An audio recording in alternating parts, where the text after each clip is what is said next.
Bismillahirrahmanirrahim. Assalamualaikum warahmatullahi wabarakatuh. Alhamdulillahirabbil alamin wa bihi nasta'in ala umuri dunya waddin. Asyhadu an la ilaha illallah wa asyhadu anna Muhammadan abduhu wa rasuluh.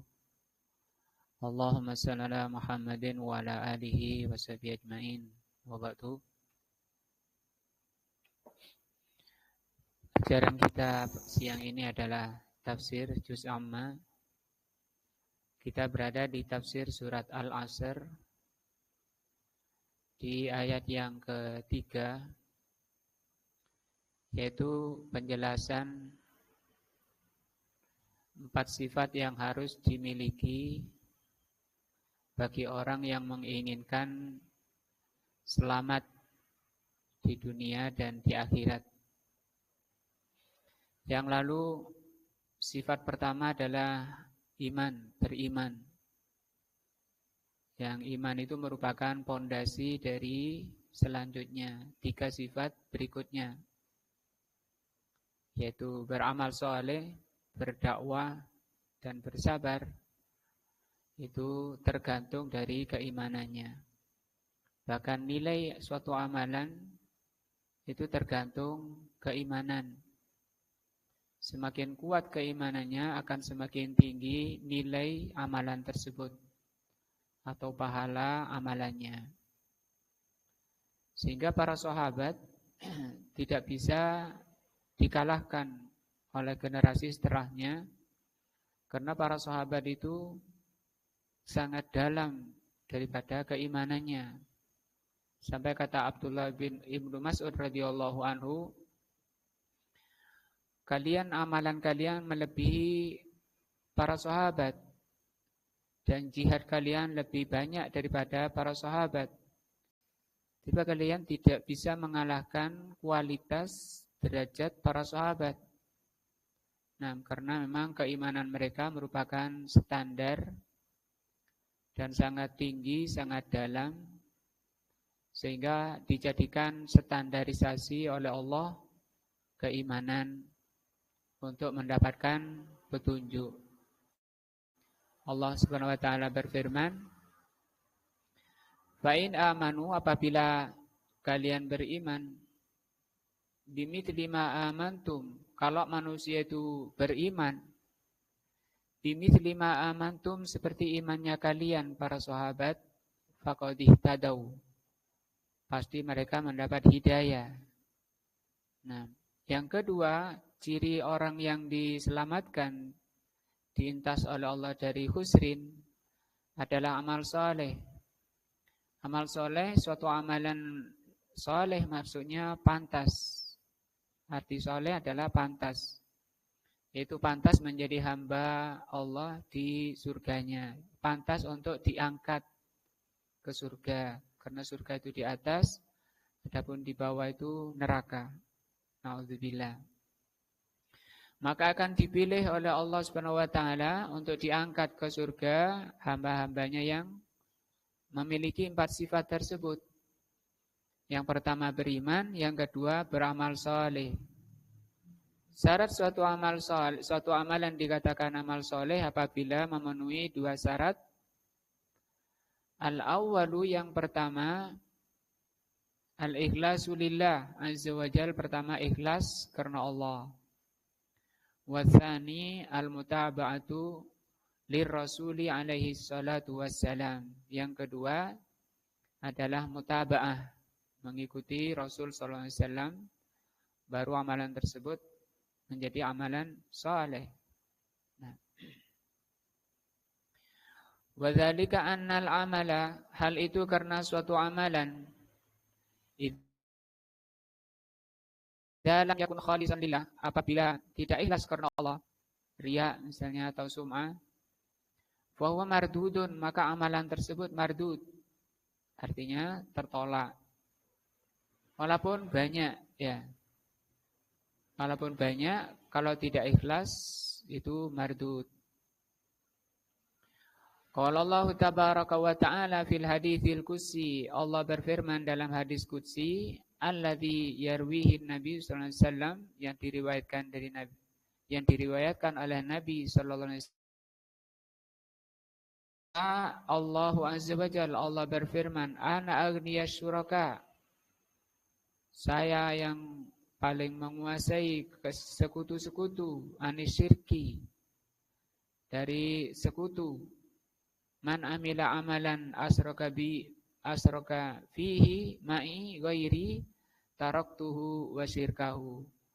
Barang siapa mengamalkan suatu amalan yang disekutukan padanya dengan aku, dengan selainku, maka aku tinggalkan dia, orang yang beramal, dan aku tinggalkan sekutunya. Jadi dia dan sekutunya ditinggal oleh Allah Azza wa Jalla.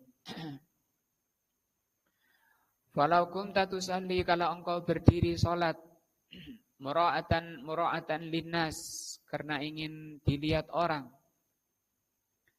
Au sadaqta mura'atan linnas, au tasaddaqta, atau engkau sedekah, infak, karena ingin dilihat orang. Au talabtal ilma, atau engkau menuntut ilmu. Mura'atan linnas, karena ingin dilihat orang. Au sallaita au wasaltir rahima, atau engkau menyambung silaturahmi. Mura'atan linnas au ghairi dzalika, atau selain itu, fal amalu mardudun, maka amalan tersebut mardud, tertolak. Hatta wa in kana salihan fi dhahirihi, sekalipun itu saleh, bagus secara zahir.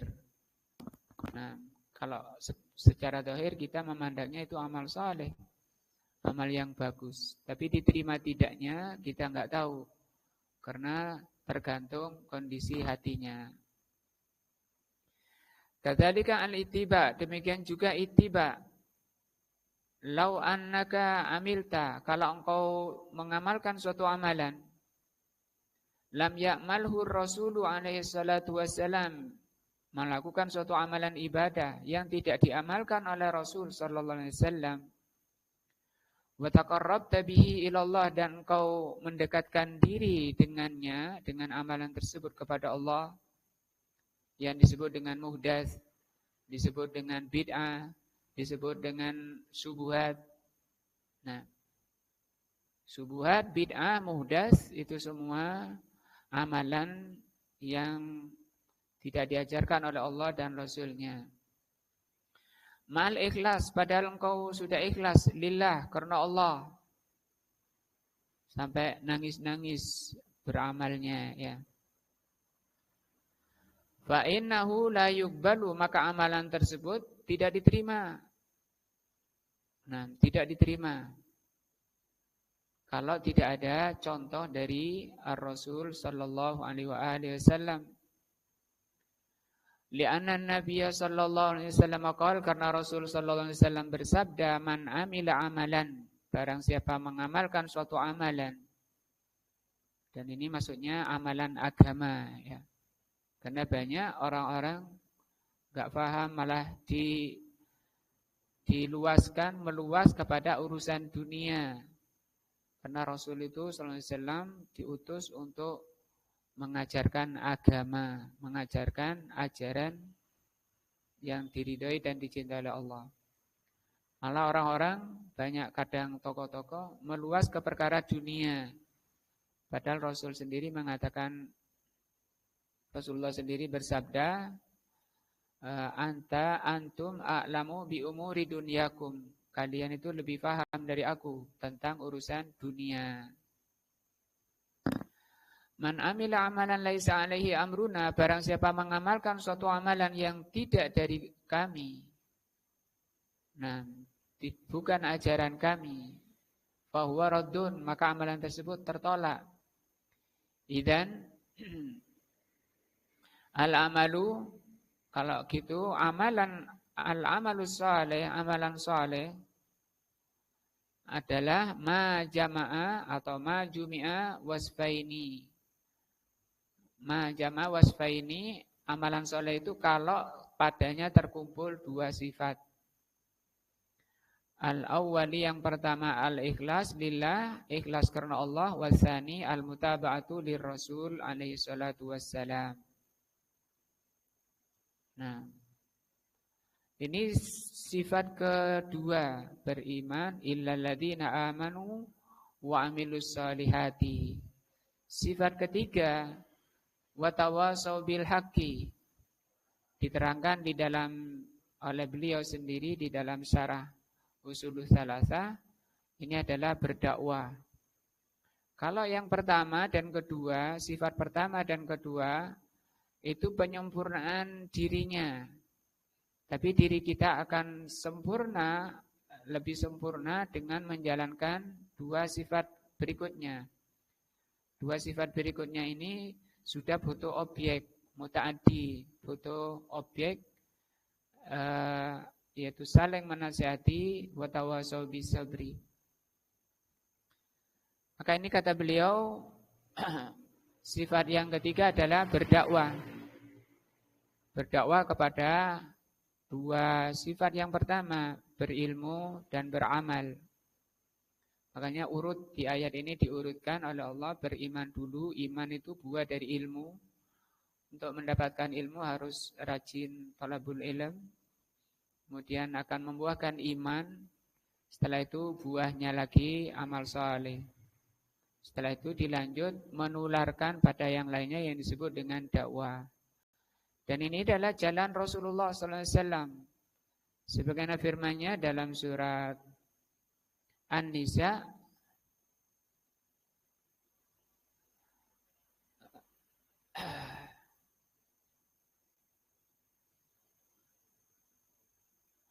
dalam surat An-Nisa Allah Subhanahu wa taala berfirman,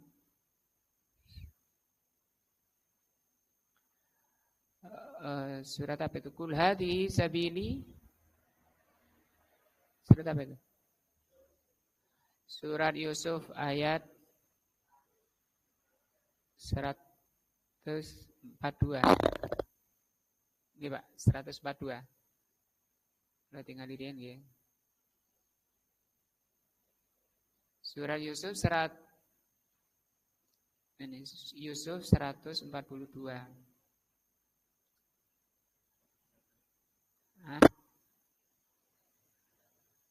Oh, 108. Allah Subhanahu wa taala berfirman,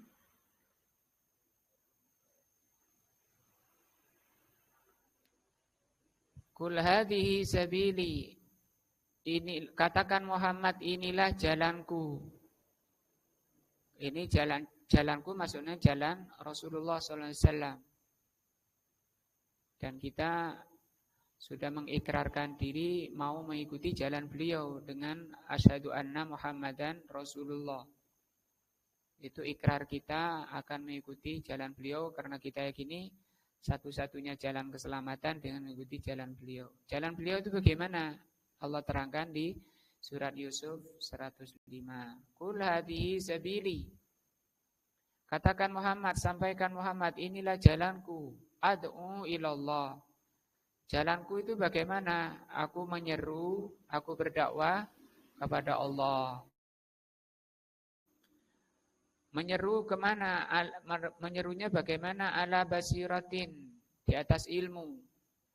Makanya untuk bisa menjadi da'i, itu ngaji dulu. Karena ada kelompok meyakini bahwa dakwahnya dahulu, nanti ilmunya nyusul. Nah ini terbalik. Bukan jalan Rasul yang seperti itu. Nah, bahkan sampai mencela orang yang hadir di majelis ilmu. Yang hadir di majelis ilmu dicela karena mereka sudah menyebar. Padahal yang disebarkan bukan ilmu. Dan mereka mengatakan berdakwah, maka dakwah yang seperti itu bukan jalannya Rasulullah SAW. Maka Allah mengatakan kepada Rasulnya agar disampaikan jalan Rasul itu berdakwah kepada Allah di atas ilmu. Nah, ala basiratin, ilmu yang diajarkan oleh Allah dan Rasulnya. Ana, kata Allah, ana, saya, wa manittaba'ani, dan yang mengikuti aku, dakwanya seperti itu. Nah. Maka Allah Subhanahu wa taala memerintahkan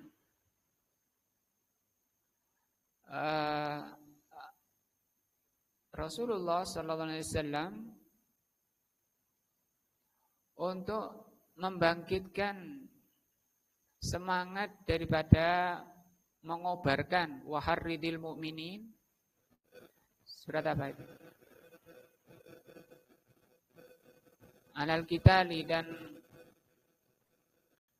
kobarkan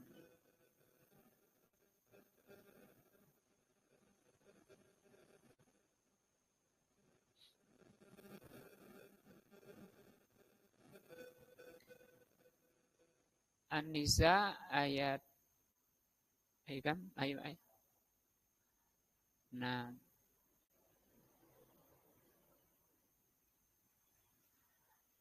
An-Nisa ayat 84 Allah Subhanahu wa taala berfirman wa harridil mu'minin. Awalnya waqatilu ya. Waqatil fi sabilillah. Berperanglah di jalan Allah.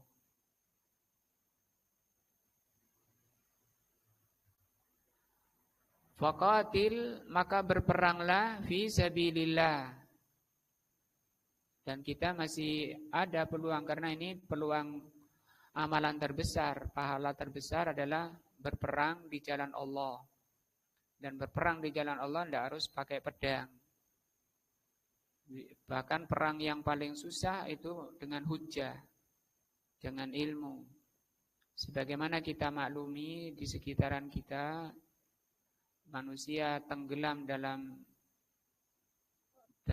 kegelapan, manusia tenggelam dalam kesyirikan yang parah, kebid'ahan yang parah, sampai kita susah untuk melihat al-haq, melihat kebenaran. Maka tugas kita untuk berperang, berdakwah, menyampaikan al-haq. Sebagaimana kaidah diterangkan oleh para ulama, tidaklah kesyirikan menyebar di suatu tempat kecuali karena tauhid di situ mati. Tidak ada yang mau memperjuangkan akidah yang benar. Tidak ada yang mau menjadi pejuang-pejuang tauhid. Dan itu sudah sunnatullah, sudah ketentuan Allah, semacam hukuman dari Allah bagi orang yang enggan berperang di jalan Allah, membiarkan saudaranya bergelimang dalam kesyirikan. Demikian juga tidaklah menyebar kebid'ahan, kesesatan, subuhat di suatu daerah kecuali disebabkan karena sunnah di situ mati. Maka bagi kita yang sudah merasa mengerti sunnah, sudah berada di jalan sunnah, jangan mencukupkan pada diri kita sendiri.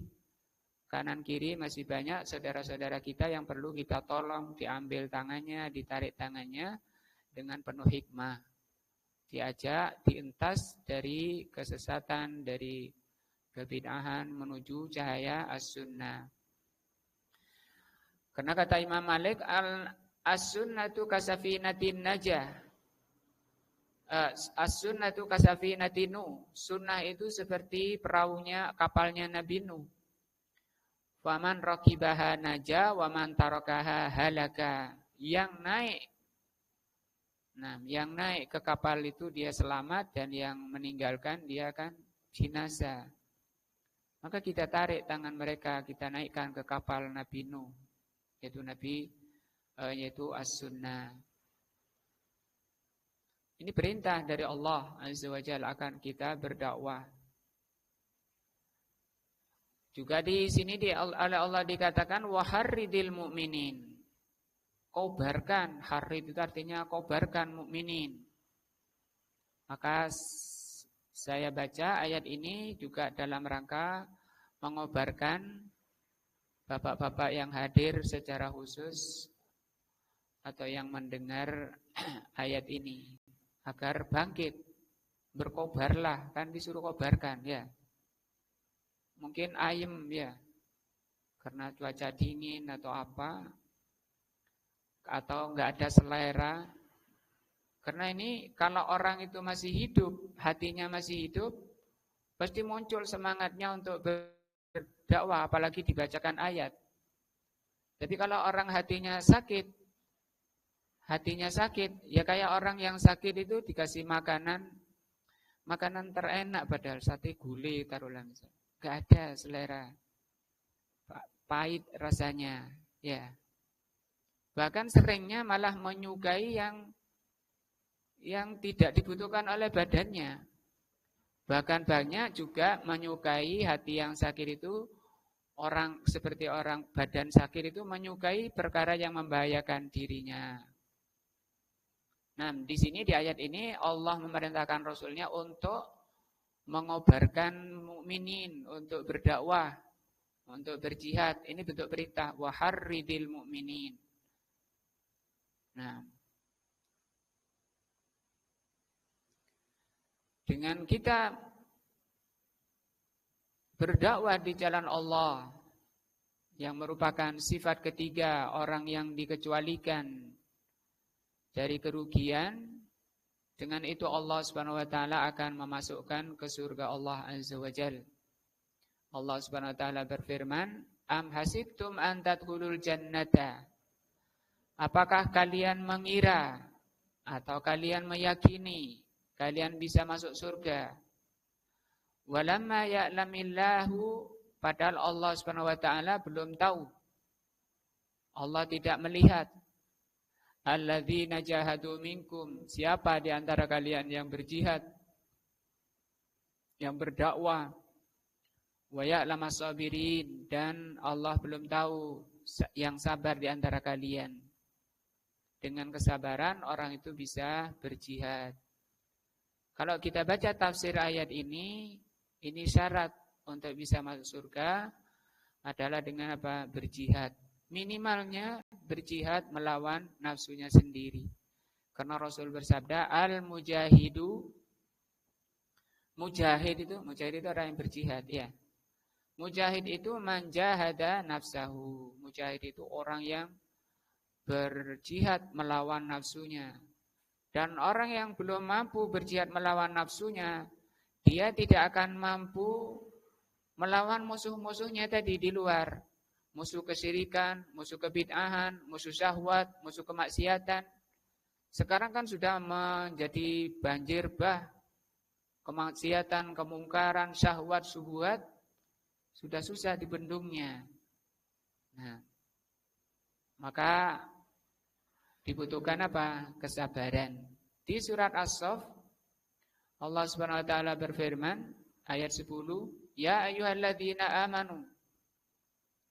Wahai orang-orang yang beriman, hal adullukum ala tijaratin tunjikum min adzabin alim. Maukah aku tunjukkan kalian, wahai orang-orang yang beriman, pada satu perdagangan tunjikum yang bisa menyelamatkan kalian min adzabil alim, dari azab yang pedih.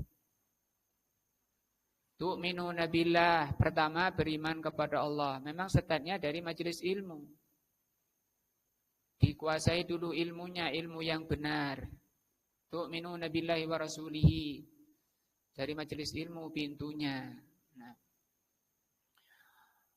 beriman kepada Allah dan Rasulnya, ini perdagangan. Kita kesini ngaji itu juga dalam rangka dagang. Nah, dagang akhirat, ya. Dagang akhirat yang kata Allah apa tadi? Hasilnya nanti bisa menyelamatkan dari azab. Kalau dagang dunia, ya oleh fulus. Nah, dapat harta, dapat dunia. Tapi kalau dagang akhirat, nah, wa tujahiduna fi sabilillah, engkau beriman kepada Allah dan Rasulnya dan engkau berjihad di jalan Allah. Dengan apa jihadnya? Bi amwalikum, dengan harta kalian. Wa anfusikum, dan jiwa kalian. Hartanya dan jiwanya. Dzalikum khairul lakum, itu lebih baik bagi kalian.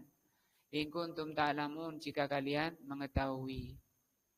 Kenapa jarang orang terjun ke medan dakwah? Karena lemahnya ilmunya. Karena Allah mengatakan memang in kuntum ta'lamun, jika kalian mengetahui. Faedah berikutnya, di samping menyelamatkan dari azab Allah, kata Allah, yaghfir lakum dzunubakum, dengan berjihad itu Allah akan mengampuni dosa-dosa kalian.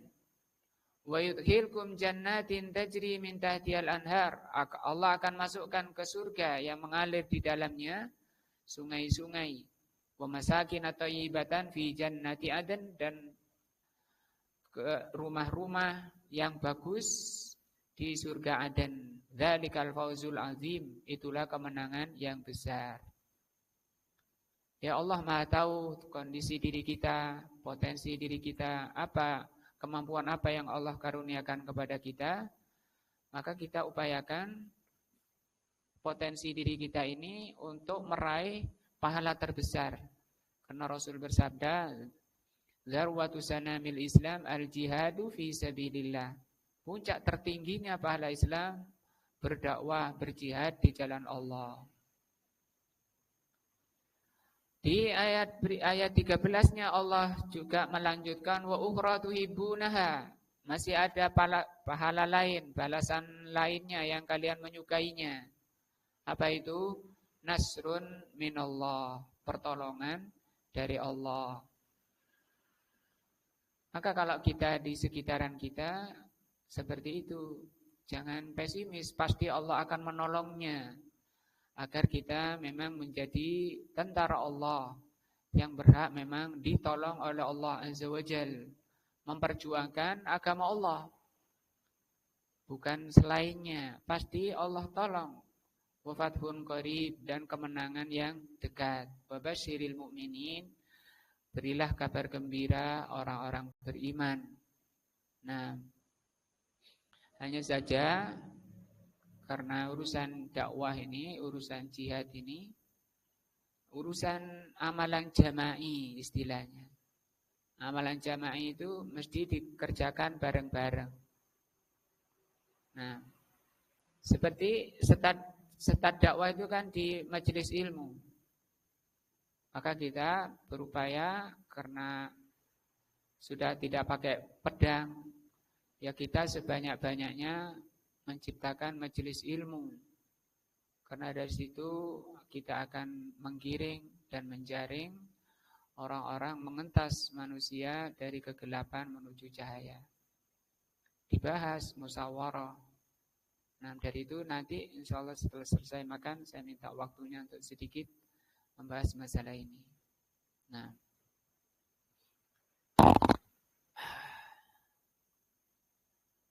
bahkan amalan jihad ini harus diposisikan posisi tertinggi di dalam hati kita.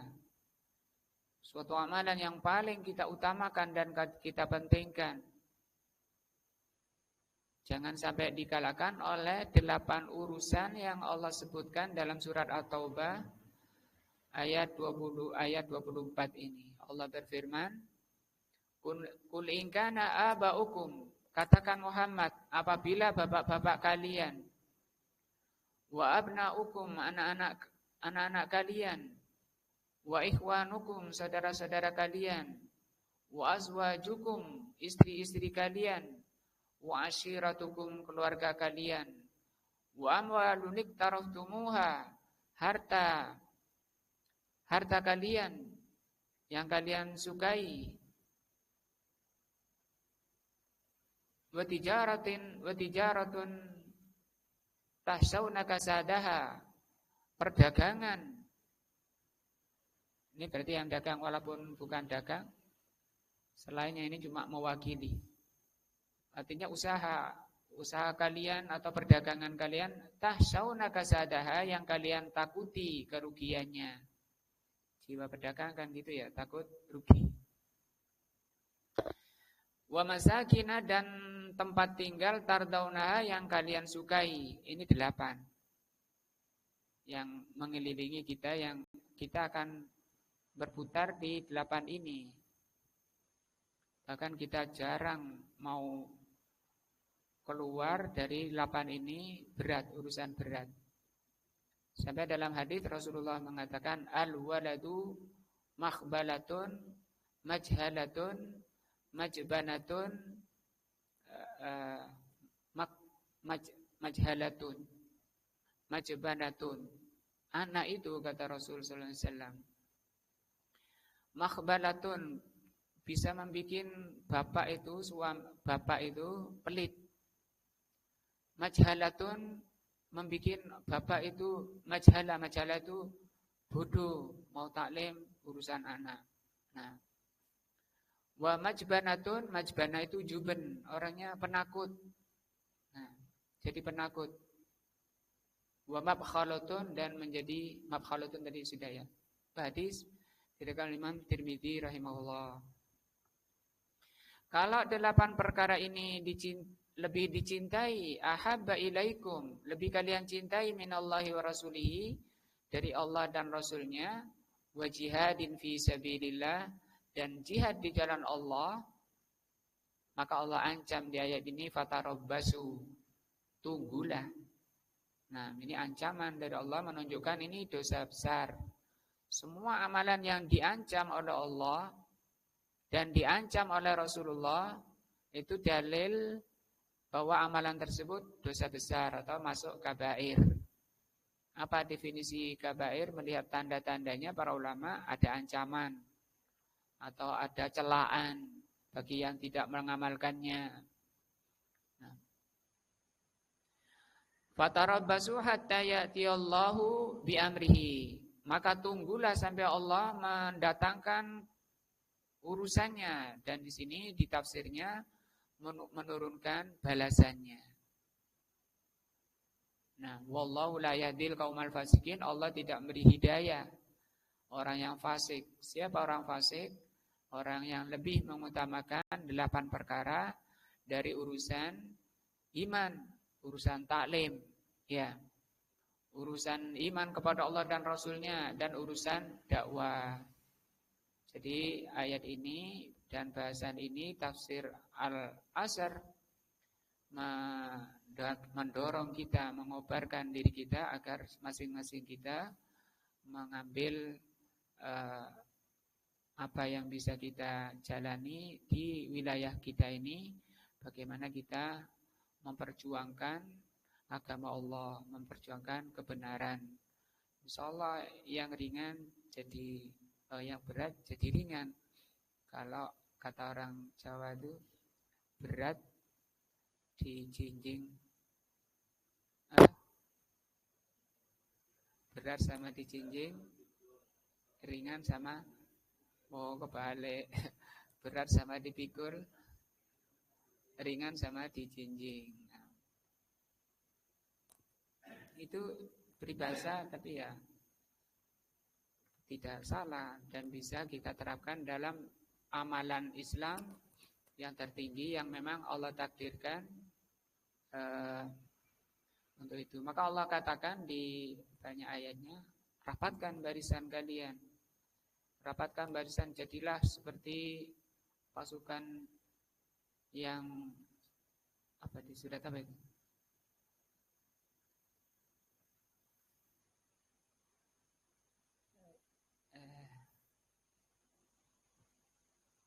Pasukan yang kokoh saling merapatkan barisannya sehingga tidak dikalahkan oleh, karena nanti ketika orang itu berjuang pasti banyak musuh-musuh yang akan bermunculan. Allah berfirman, wa idza qila lahum ta'alu ila ilallahi wa rasulihi la ra'aital munafiqina yasuddunaka anka sududa. Kalau kalian mengajak kepada Allah dan Rasulnya, pasti kalian akan melihat munafikin bangkit dengan sekuat-kuatnya untuk menghalangi. Tapi Allah akan menurunkan pertolongannya, iman yang kuat. Bahkan zaman Nabi ya, takutlah kalian pada musuh kalian besar, banyak. Maka dijawab oleh para sahabat, diterangkan sendiri oleh Allah Subhanahu wa taala. Justru berita itu semakin mengokohkan iman mereka. Dan mereka mengatakan hasbiyallah wa ni'mal wakil. Cukuplah Allah sebagai penolongnya sebaik-baik al-wakil, penolongnya. Nah, ini sifat ketiga. Nah, kita tidak bisa lepas dari kerugian dengan cuek, kemudian tidak ada upaya kemungkaran, kemaksiatan melibas. Kalau sekarang kayak banjir bah gitu ya. Urusan syahwat saja, HP saja ya. Jangankan orang tua, anak kecil usia 2 tahun, itu pun orang tua sudah kelabakan, sudah mati, gak bisa menguasai anaknya, jerit-jerit minta HP ya. Itu kan sudah gak mampu. Bayi masih sudah kecanduan. Artinya kecanduan kan ketika diambil nangis. Nah, kemudian nangis gak tega, ya sudah. Nah, sudah dituruti biar gak nangis. Apalagi yang orang-orang yang syahwatnya sudah ngebu-ngebu waktunya nikah.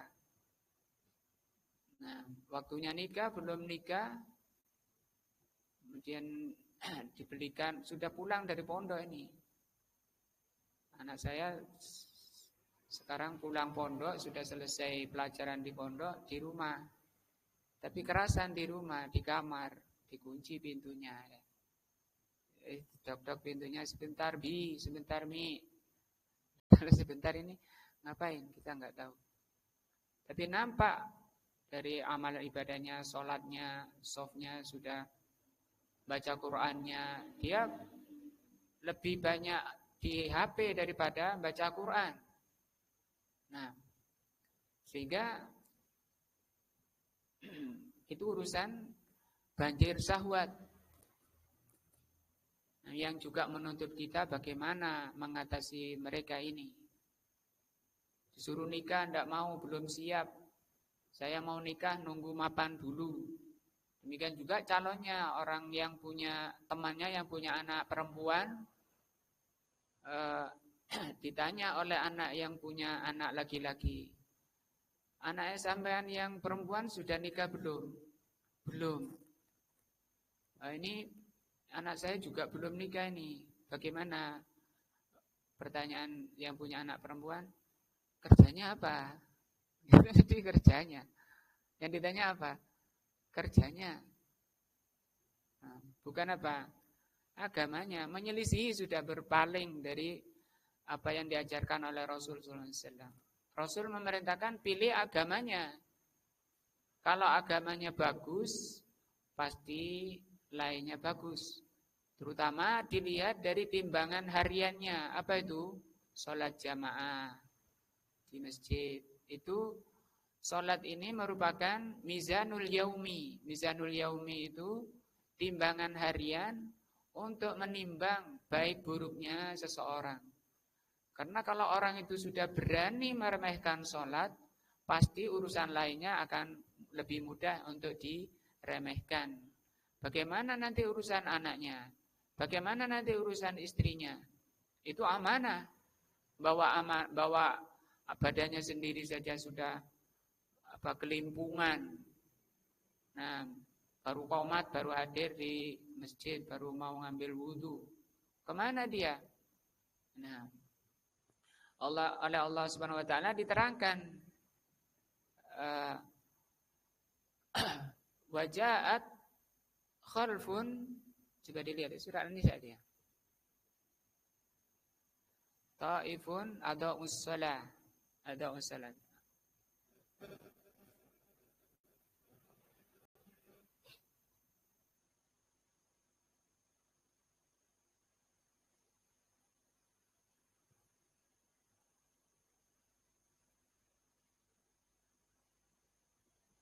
Surat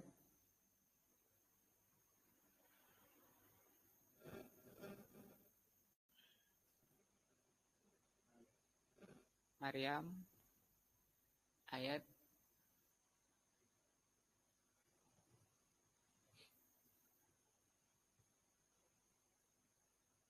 59.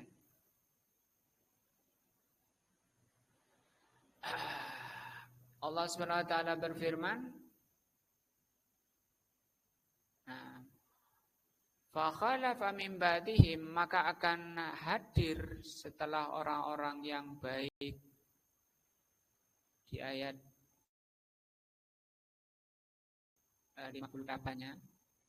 Maka datang setelah mereka khalfun, generasi atau ussalah yang mereka itu melalaikan sholat.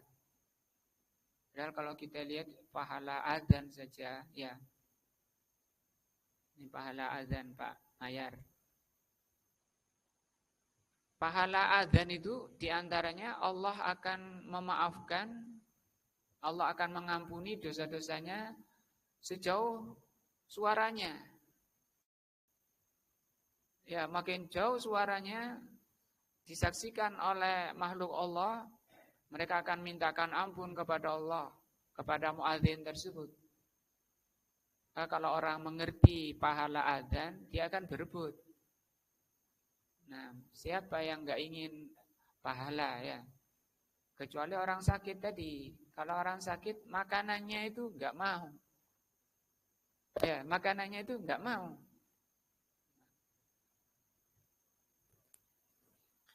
Atau sholat akan datang generasi yang mereka melalaikan sholat. Kenapa? Allah terangkan di ayat ini. Wattaba'u syahwat, karena mereka mengikuti syahwat, game-gamean, melihat perkara yang diharamkan di kamarnya. Nah, sampai harus ditok-tok oleh ibunya dan oleh uminya dan abinya pintunya. Duhur-duhur, asar-asar. Fasaufa yalqauna ghayya. Berakhir dari orang-orang yang melalaikan sholat. Ini kan sholat mereka ya. Mereka sholat. Tapi gitu. Nah, dan sangat disayangkan orang tuanya sudah peras keringat, banting tulang, berangkat sebelum subuh ke pasar untuk mencari nafkah, untuk biaya anaknya di pondok. Kalau sekolah masih lebih dimaklumi, mungkin sekolah agamanya kurang. Ini yang pondok yang sudah mungkin 99% urusan agama. Tapi keluar belum dewasa, belum mampu menguasai syahwat dan subuhatnya. Nah, maka kata Allah, fasaufa yalqauna ghayya. Maka mereka akan, apa kata Allah? Kala akan ghayya, tersesat. Nah, sholat ya tersesat. Maka ayat ini mengingatkan diri kita karena memang tidak ada yang memalingkan dari kemestian, semangat kayak gitu kecuali syahwat. Nah, kecuali subuhat. Sampai diterangkan oleh Al-Imam Ibnul Qayyim rahimahullah dalam kitab Ma'alimus Sunan,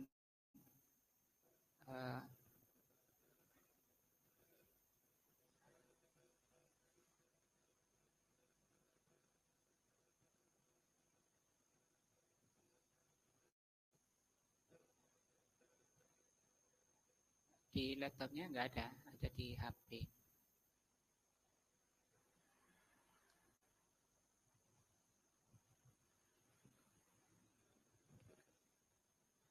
Kata mereka kalau pikiran manusia itu hanya terikat dengan makanan, dengan minuman, dengan pakaian, falam yajid raihatul ilmi, maka dia tidak akan pernah merasakan manisnya talabul ilm. Kalau makanan dan minuman ini sebenarnya itu syahwat kebutuhan fisiknya, kebutuhan badannya, ya. Tapi ilmu itu kebutuhan apa? Batinnya, hatinya, jiwanya. Nah, maka di ayat ini yang mungkin tidak punya HP, walaupun tidak punya HP karena makannya kebanyakan ya Pak Ono ya. ngantuk ya. Nah, syahwat itu syahwat makan kan. Wah, ini istri makan masak enak. Nah, lagi lapar pulang kerja. Makan banyak. Ini makannya jam 11. Makannya berapa menit? Ajar. 5 menit. 15 menit. Wah, banyak sekali 15 menit. Nah, saat minum-minumnya 15 menit atau 10 menit. Itu 11 makan sebentar sudah azan. Jam 11:04 azan. Udah ngantuk itu. Udah hadir limpungan sudah apa? Gloyor bahasanya, gloyor. Berangkat itu jangan gloyor, matanya sepet karena gelandut diberat oleh syahwat tadi. Makanya sahabat para salaf kalau makan itu nunggu lapar, berhenti sebelum kenyang. Berhentinya itu kondisi syahwat makannya itu, selera makannya masih tinggi. Kalau kita kan enggak, sudah kenyang, sudah gelegean, saya mikir sana sini. Saya ingin nambah, yang sana belum, tadi baru di sini. Yang sana loh saya kepingin sekali. Kalau baca Bulughul Maram di akhir-akhir itu dibawakan riwayatnya syarrun nas atau syarrul khalqi, makhluk terjelek itu orang yang pikirannya makanan terus ingin makan ini, makan itu. Nah, itu semua urusan apa? Syahwat yang bisa melemahkan urusan jiwanya, urusan hatinya. Hanya orang yang cerdas, kata Rasulullah SAW apa? Al-kaisu mandana nafsahu. Orang cerdas, orang yang mampu menahan nafsunya. Ya gitulah memang ujian. Orang itu nafsu itu kata Allah Subhanahu wa taala, inna nafsa la'ammaratun bisu. Nafsu itu selalu memerintah dalam kejelekan.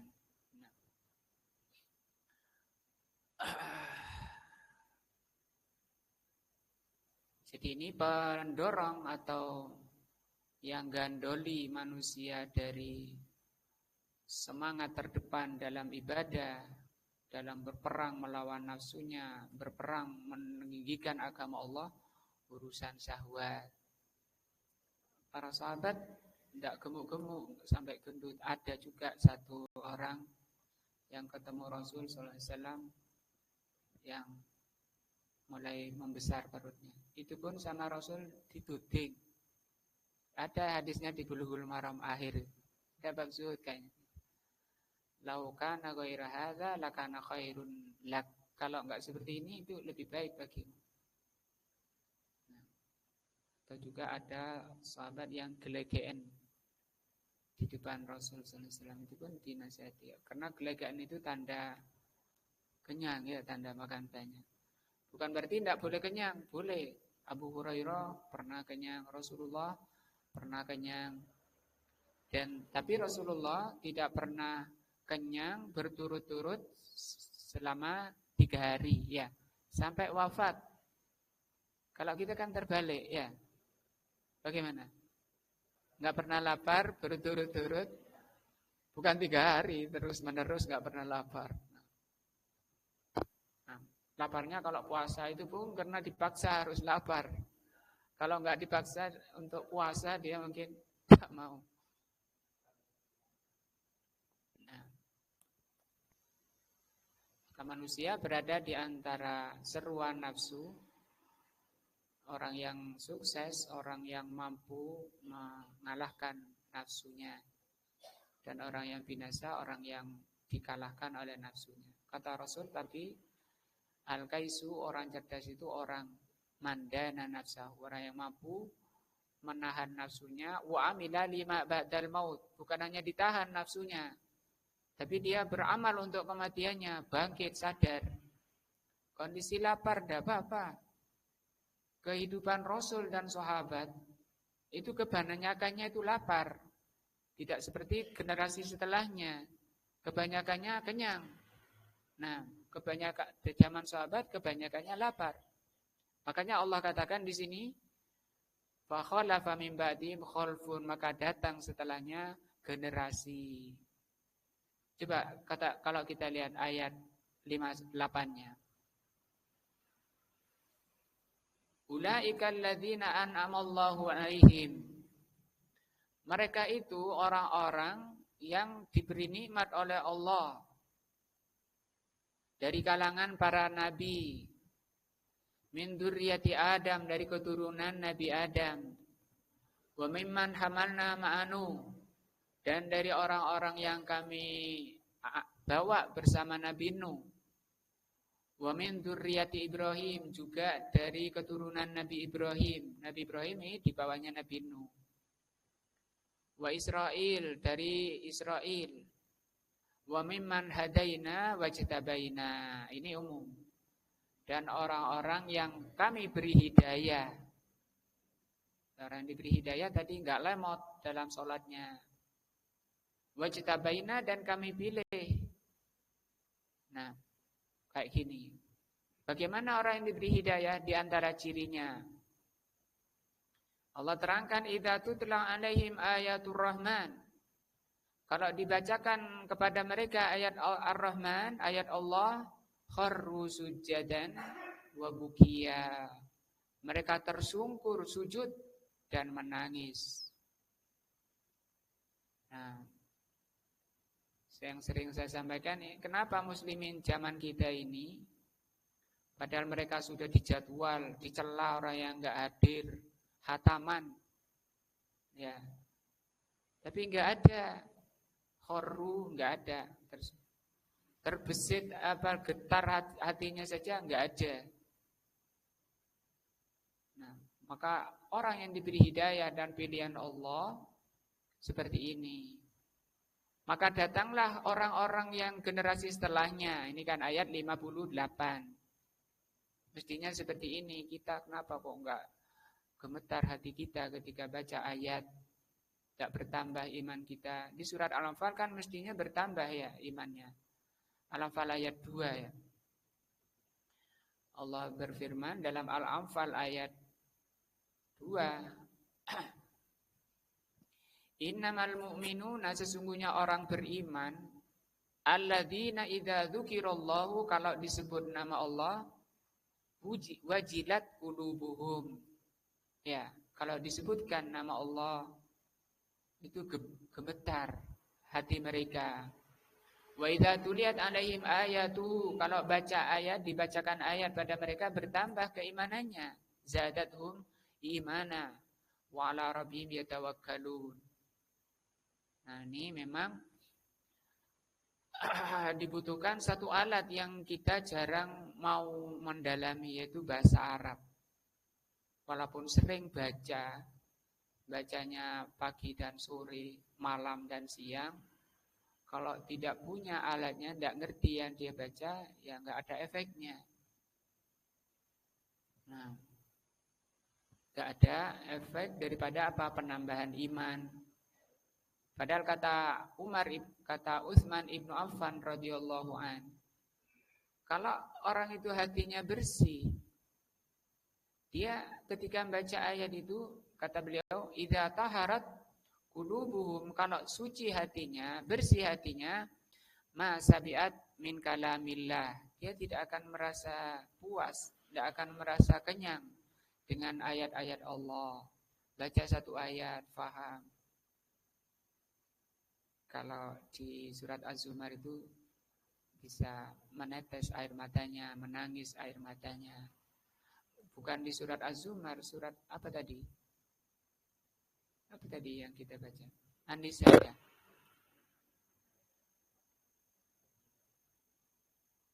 Air apa?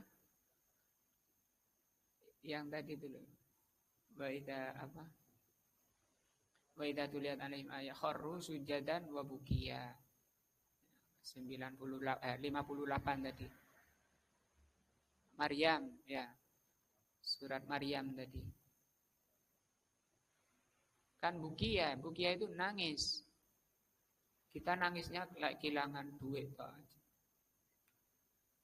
Kalau kehilangan syahwatnya, urusan nasib syahwatnya nangis. Jadi kalau kehilangan nasib hatinya, nggak ada nangis. Nah, dari itu saya mengingatkan kepada bapak-bapak dan saya telateni Pak Mayar ini yang sudah mulai belajar bahasa Arab.